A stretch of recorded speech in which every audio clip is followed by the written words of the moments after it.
Tingnan mo mga kalomon dito yung mga puno. 'Di ba? Ang lalaki ng mga puno dito sa kanilang palibot. Ayan na. Video-video lang po muna. Sinsya na po. Sinsya muna. Ang ganda kasi ng mga puno dito. Malalaki na dati. Ito maliit pa lang. Ngayon, dati ito mga manukan.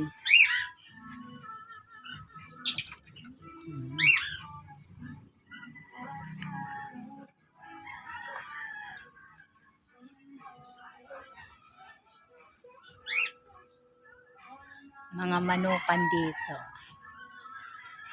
Eto, wala na to. Ang lalaki ng puno.